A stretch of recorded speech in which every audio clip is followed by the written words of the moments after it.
ابھی 11 سال کی تھی کہ والد صاحب کو میری شادی کی فکر ستانے لگی۔ وہ بیمار رہتے تھے، سوچتے تھے کہ اپنی زندگی میں بیٹی کی شادی کر دوں یا کم از کم رشتہ طے کر جاؤں۔ ایسا نہ ہو کہ میرے بعد میری بچی غلط ہاتھوں میں چلی جائے۔ ہم دیہات کے لوگ تھے جہاں لڑکیوں کے رشتے اوائل عمری میں کر دیے جاتے ہیں۔ میری بدنصیبی کی کہانی نے بھی اس وقت جنم لیا جب میری قسمت کا سودا والد نے اپنے بھائی کے بیٹے جنید سے طے کر دیا۔ ہمارے خاندان میں رشتہ اپنوں میں کیا جاتا تھا۔ تبھی والد نے سوچا کہ بیٹی کے جوڑ کا کوئی دوسرا رشتہ موجود نہیں ہے تو جنید ہی صحیح۔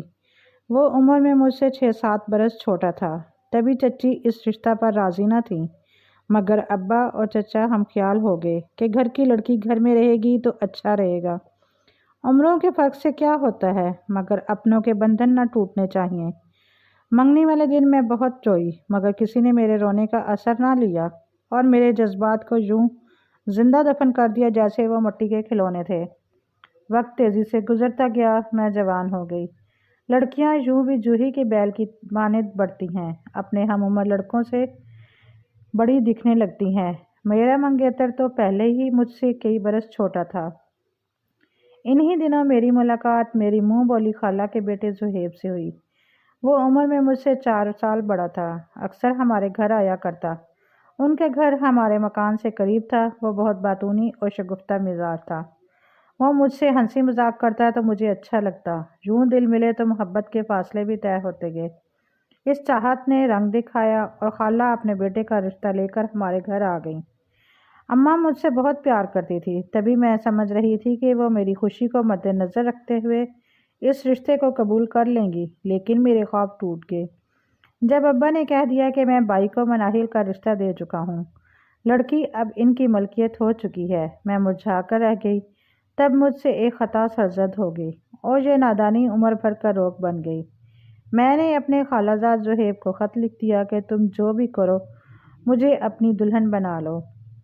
بے شک میری منگنی چچا کے بیٹے سے ہو گئی ہے، لیکن اس کا میرا کوئی جوڑ نہیں۔ منگنی ٹوٹ بھی سکتی ہے، اگر تم ذرا ہمت کرو تو میری زندگی رشک جنت ہو جائے گی۔ معلوم نہ تھا یہ خط میرے لیے جیتے جی موت کا پروانہ بنے گا، ورنہ شاید میں یہ غلطی کبھی نہ کرتی۔ زہیب نے میرے خط کا جواب نہ دیا اور کچھ دنوں بعد میں سیج پر بٹھا دی گئی۔ میرے پہلو میں 8 سال کا بچہ نئے کپڑے پہنا کر بٹھا دیا گیا جو میرا دلہا تھا۔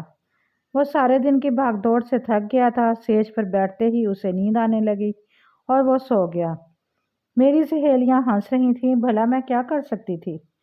حالات نے کچھ کہنے کا حق بھی چھین لیا۔ میرے ہونٹوں پر سرخی نہیں بلکہ چپکی مہر لگی تھی۔ تھوڑی دیر بعد چچا اپنے دلہا بیٹے کو باہوں میں اٹھا کر اپنے کمروں میں لے گئے اور چچی سے کہا کہ تم دلہن کے ساتھ سو جاؤ۔ اگلی صبح میں شادی شدہ عورت تھی، مگر نہ ہونے کے برابر۔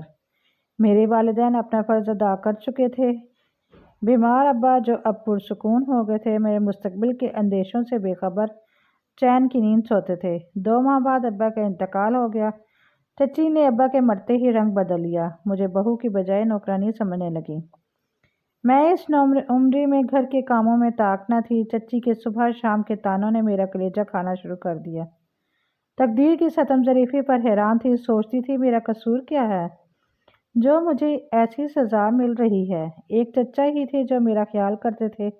گھر کے باقی سبھی لوگوں نے مجھے پھوہڑ، بدسلیقہ اور کامچور کہہ کر راکھ کر ڈالا۔ میرا خالہ زاد اب بھی کبھی کبھی ہمارے گھر آتا، کیونکہ باپ کی طرف سے اس کا چچا سے بھی رشتہ تھا۔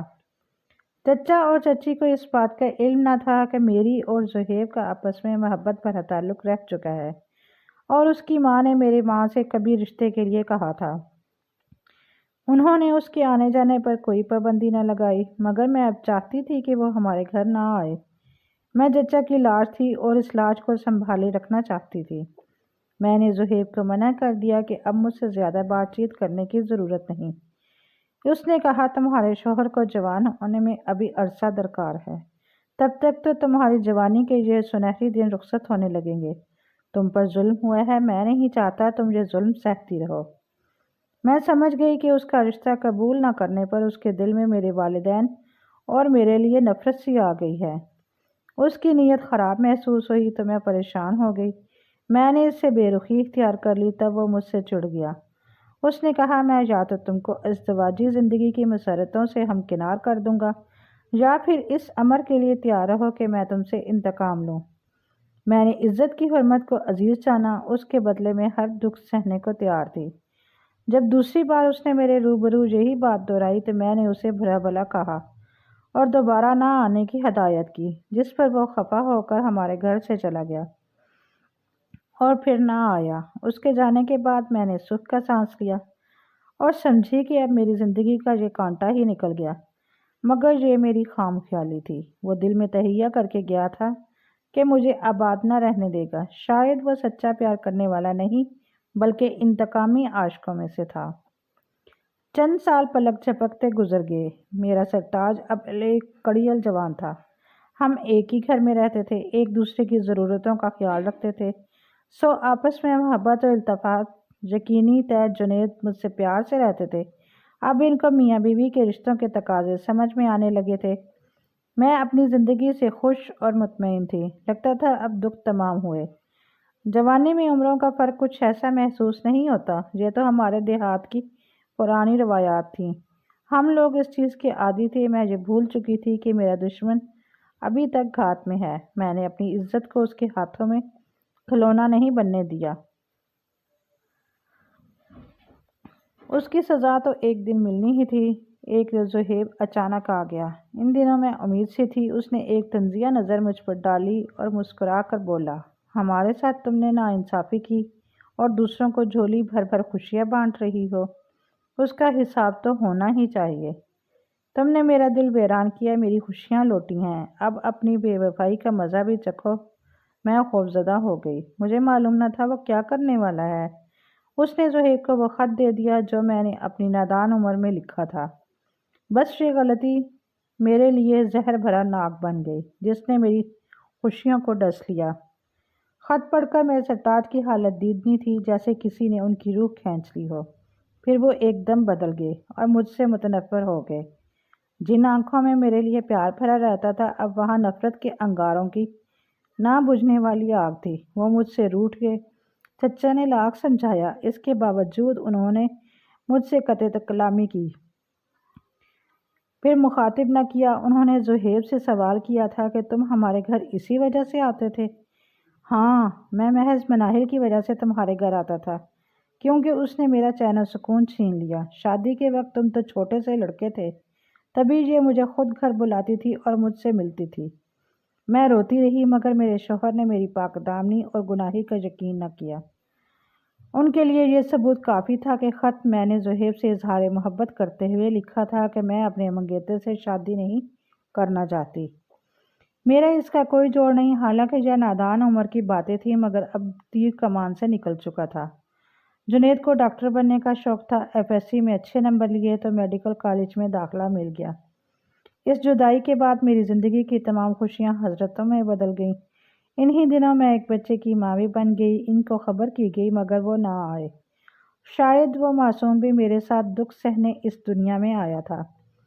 وہ مہینوں بعد کبھی کبھار آ جاتے، مگر مجھے اپنی صورت نہ دکھاتے، یہاں تک کہ بیٹے کی طرف بھی نہیں دیکھتے، اور میں سوچتی رہ جاتی، کتنا سنگ دل باپ ہے یہ، جس نے ایک خط کی وجہ سے اپنے بیٹے کو بھی باپ کے پیار سے محروم کر دیا۔ شاید وہ یہی سمجھتا ہے کہ یہ بیٹا اس کا نہیں۔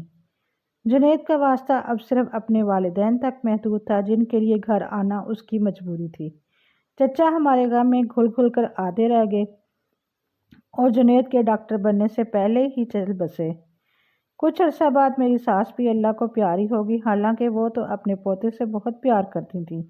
اب میں گھر میں تھی اور میرا بیٹا جنید نے تو گھر میں آنا بند کر دیا۔ وہ ڈاکٹر بن کے ہزاروں کمانے لگے، مگر ہم ان کی محبت کے ساتھ ساتھ کھانے پینے کو بھی ترسنے لگے۔ نوبت فاقوں تک آ گئی۔ میں نے کافی خط لکھے، مگر جنید نے کسی خط کا جواب نہ دیا۔ فون تو وہ اٹھاتے ہی نہ تھے۔ کچھ رشتہ داروں نے سمجھایا کہ مجھے اب خود ہوئی ان کے پاس شہر چلے جانا چاہیے۔ میں جانتی تھی کہ ایک غلط فہمی نے ان کے دل کی کایا پلٹ کر رکھ دی ہے۔ وہ تبھی ہم سے کوئی ناطہ نہ رکھنا چاہتے تھے، تاہم خاندانی روایات سے مجبور تھے، اور مرتے وقت ان کے والد بھی یہ وصیت کر گئے تھے کہ مناہل سے ناطہ نہ توڑنا۔ ورنہ میں روز قیامت تک تم کو معاف نہ کروں گا۔ اسی وجہ سے انہوں نے مجھے طلاق نہ دی مگر پلٹ کر دیکھنا بھی گوارا نہ کیا۔ آخر ہمت کر کے ایک دن میں ان کے پاس چلی گئی جہاں وہ رہتے تھے۔ مجھے دیکھ کر منہ پھیر لیا۔ بیٹے کو دیکھا تو کہا، میرے سامنے سے ہٹاؤ، اس سے نہ جانے کس کی اولاد ہے۔ میں روتی رہی، وہ ناراض ہوتے رہے۔ آخر میں نے ہاتھ جوڑ کر کہا، محبت نہیں دے سکتے تو خدا کے نام پر خرچہ تو دے دو۔ میں اس معصوم بچے کو لے کر کس کے در پر مانگنے جاؤں؟ خدا کی ناراضی سے ڈرو۔ اس بات پر جنید کے دل کو جنبش ہوئی۔ پھر انہوں نے اتنا کیا، ہر ماہ کچھ رقم خرچے کے لیے بھجوانے لگے۔ جوں تو میں اسی رقم میں گزر بسر کرنے لگی۔ ایک دن خبر ملی کہ تمہارے شوہر نے دوسری شادی کر لی ہے۔ مجھے کوئی حیرت نہ ہوئی کیونکہ مجھے خود اس بات کا اندازہ تھا کہ انہیں ہم عمر اور ہم منصب بیوی کی ضرورت ہے۔ ان کا حق بھی بنتا ہے۔ میں ان کے دل سے اتر چکی تھی۔ عمر میں بھی بڑی تھی، ان کی دوسری بیوی ڈاکٹر تھی، اس کے سامنے بھلا مجھ مڈل پاس کی کیا حیثیت تھی؟ میں تو ایک لاش تھی، زندہ تھی تو صرف اپنے بیٹے کے لیے۔ میری سب خوشیاں آرزوئیں میری لخت جگر سے ہی وابستہ تھی۔ جنید نے دوسری شادی کے 1 سال بعد خرچہ بھیجنا بند کر دیا۔ کبھی 2-4 ماہ بعد کچھ رقم بھیج دیتے جو راشن والے کے ادھار میں چلی جاتی۔ میں اور میرا بچہ اب لوگوں کے رحم و کرم پر تھے۔ تعلیم یافتہ نہ تھی کہ نوکری کر لیتی۔ انہی دنوں میرے بیٹے کو بیماری نے آ لیا۔ کوئی رشتہ دار ایسا نہ تھا جو آڑے وقت میں ساتھ دیتا۔ باپ ڈاکٹر تھا اور بیٹا علاج کو ترس رہا تھا۔ خیر یہ کڑا وقت بھی گزر گیا۔ کسی نے مشورہ دیا کہ نرسنگ کا کورس کر کے اپنے پاؤں پر کھڑی ہو جاؤ، اس طرح تمہارا بیٹا پڑھ لکھ سکے گا۔ ایک جاننے والی نرس کی مدد سے میں نے نرسنگ کا کورس کیا۔ اس نے مجھے اس ہسپتال میں ملازمت دلوا دی جہاں وہ نوکری کرتی تھی۔ وقت گزرتا رہا، میں کشت اٹھاتی گئی تاکہ میرا بیٹا تعلیم مکمل کر لے۔ ایک روز کالج جاتے ہوئے اس کی موٹر سائیکل کو ایک وین نے ٹکر مار دی۔ وہ موٹر سائیکل سمیت سڑک پر گر کر شدید زخمی ہو گیا۔ لوگ ہسپتال لے گئے۔ ایمرجنسی میں اس وقت جس ڈاکٹر کی ڈیوٹی تھی وہ جنید تھے۔ لوگ کہتے ہیں خدا ایسے ناگہانی حادثات سے بچائے۔ وہ ٹھیک ہی کہتے ہیں۔ یہ جان لیوا حادثات اکثر گھروں کے چراغ بجھا کر والدین کے دلوں میں ہمیشہ کے لیے اندھیرے بھر دیا کرتے ہیں۔ لیکن مجھ بدقسمت پر اللہ تعالیٰ نے اس حادثے کی صورت میں کیسا کرم کیا۔ اللہ پاک نے نہ صرف ولید کی زندگی رکھی بلکہ اسے اس کے باپ سے ملا دیا۔ جب اس شخص نے جوان سال بیٹے کو دیکھا تو اسے لگا کہ وہ آئینے میں اپنی ہی صورت کو دیکھ رہا ہے۔ جوان بیٹا جب ایسی حالت میں اچانک باپ کے سامنے آ جائے اور باپ بھی ڈاکٹر جو چوٹ کی نوعیت کو سمجھتا ہو تو دل کی کیا حالت ہوگی۔ حادثے نے باپ کے مردہ دل کو تڑپا کر اس میں برسوں سے دفن محبت کو دوبارہ زندہ کر دیا۔ اس میں نئی روح پھونک دی۔ کسی کو کچھ کہنے اور سمجھانے کی ضرورت نہ پڑی۔ خون نے خود ہی پہچان لیا۔ رگوں میں دوڑتے لہو نے جوش مارا تو پدری محبت جاگ پڑی۔ بیٹے کو گلے لگایا۔ خدا کے حضور سجدہ ہو گیا کہ اللہ تعالیٰ اس کے بیٹے کو نئی زندگی اور شفا دے دے۔ جہاں ماں کی دعا قبول ہوتی ہے، دل سے نکلی ہوئی باپ کی دعا بھی ضرور قبول ہو جاتی ہے۔ بس اللہ تعالیٰ نے جنید کی سن لی اور میرے بیٹے کو نہ صرف نئی زندگی ملی، مجھے بھی نئی زندگی مل گئی۔ بیٹی کی خاطر انہوں نے مجھے معاف کیا۔ دوبارہ سے میرا گھر بس گیا۔ وہ ہمارے گھر آنے جانے لگے جو ان کے والد یعنی میرے چچا کا گھر تھا۔ آج بھی وہ دوسری بیوی کے پاس رہتے ہیں لیکن ہمارے گھر بھی آتے ہیں اپنے بیٹے، بہو اور پوتے پوتی سے ملنے۔ یوں میں بھی ان کو دیکھ کر ان کی خدمت کر کے آنکھیں اور دل ٹھنڈا کر لیتی ہوں۔